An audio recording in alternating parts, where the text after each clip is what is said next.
Ibu-ibu gimana, masih tetap semangat? Iya, terima kasih, semangat, harus semangat ya. Barusan sudah mempelajari materi pemeriksaan tentang kehamilan.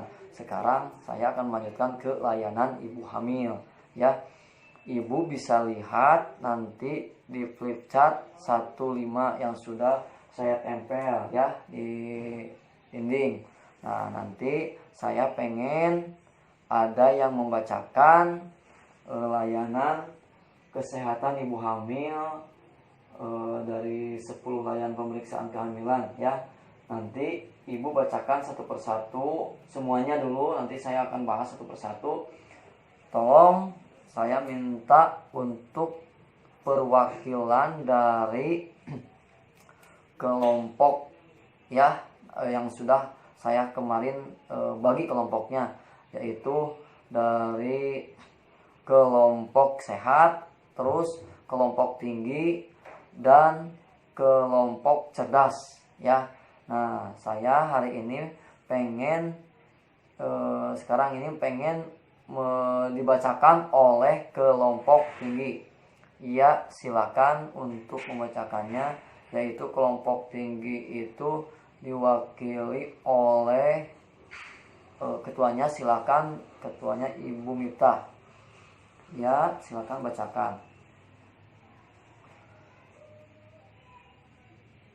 Ya, terima kasih ya.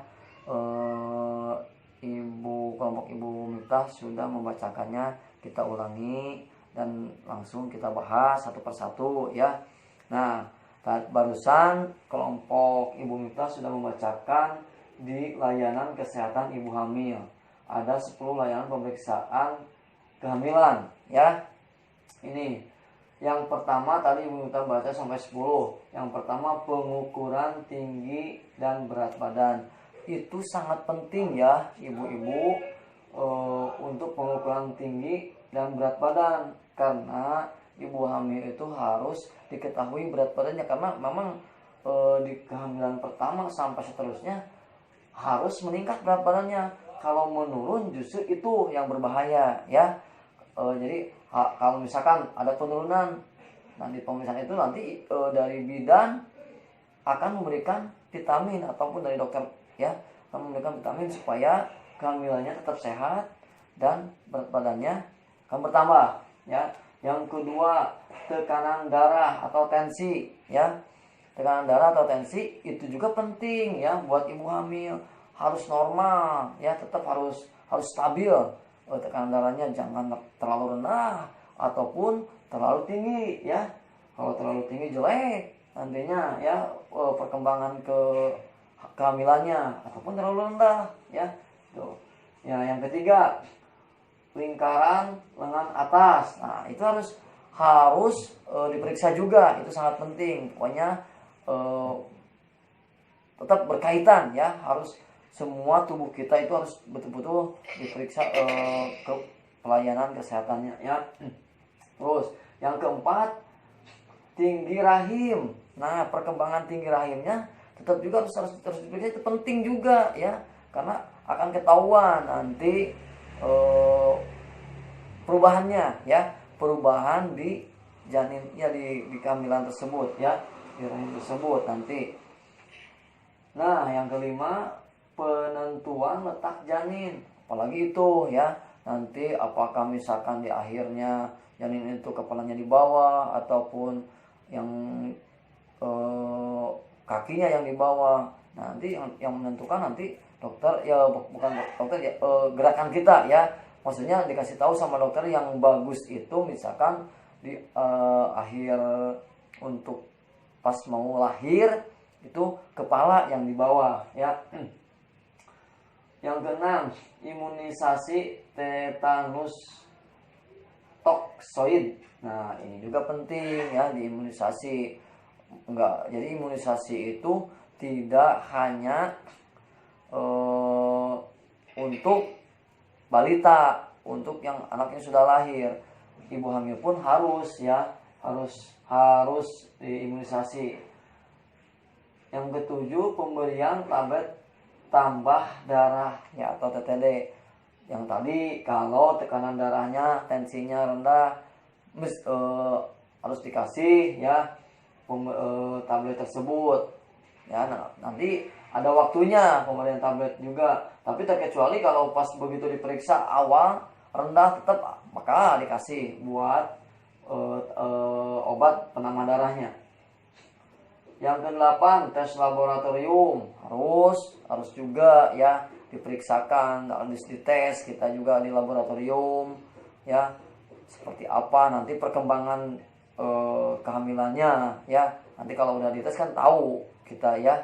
Terus nanti, nah yang ke-9 penjelasan ibu bidan. Perhatikan ya, ibu bidan sedang menjelaskan ya kepada kita yang sedang hamil. Jadi kita ikuti, karena mungkin ibu bidan itu lebih tahu daripada kita ya, karena sudah mempunyai ilmunya, belajar misalkan sampai ke D3 kan ibu bidan. Kalau kita misalkan hanya sampai SMP ataupun keluar SD ya, mau tahu seperti apa. Kalau bidan kan lebih tahu ya ilmu dalam kehamilan tersebut.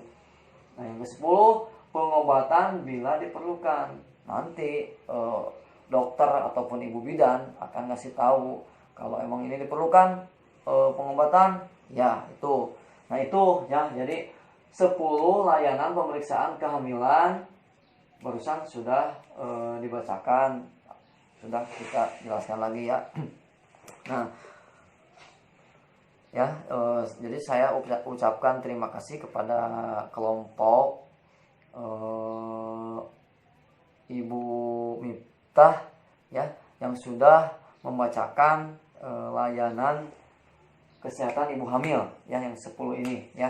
Terima kasih kepada kelompoknya. Tepuk tangan dulu ya, aplaus dulu buat kelompok Ibu Miftah ya.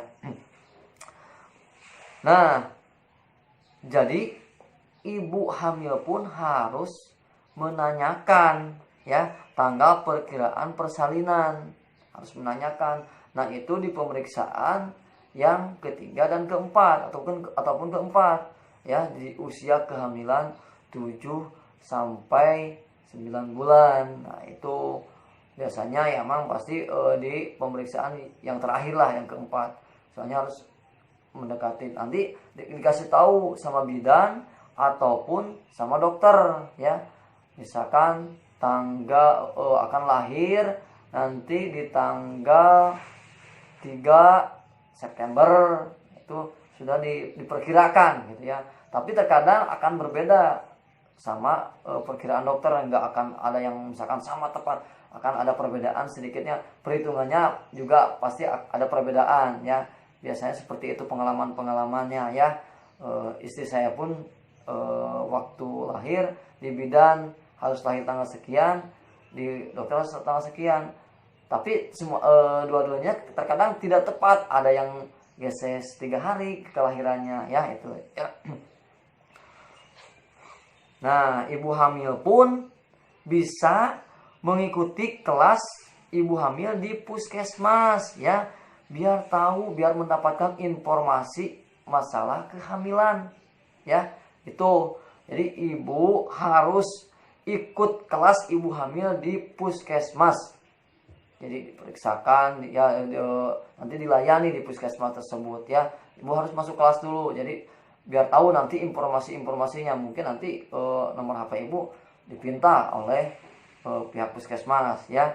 Nah itu ya, jadi nanti ibu juga bisa buka buku pintar ya. Di buku pintar kesehatan dan gizi di halaman 4 sampai 13. Itu nanti ibu bisa dibaca-baca terus ya, karena itu sangat banyak ya di buku pintar seperti ini ya Bu ya. Buku pintar kesehatan dan gizi ini dari halaman 4 sampai 13 ya. Ini tentang layanan kesehatan ibu hamil ya, tentang layanan kesehatan ibu hamil ya, kesehatan ibu hamil ya. Ini di sini nanti ada pengumpulan, nanti bisa kalau dibaca-baca ibu akan lebih paham, informasinya sangat banyak ya. Mungkin itu ibu tentang layanan kesehatan buat ibu hamil, materinya ya sudah saya berikan barusan Alhamdulillah ibu sampai bisa semangat ya mendengarkan apa penjelasan dari mungkin ibu lebih tahu, tapi setidaknya ada misalkan yang tidak tahu yang jadi tahu. Nah itu ya Bu ya. Terima kasih atas perhatiannya ya. Terima kasih ya Bu.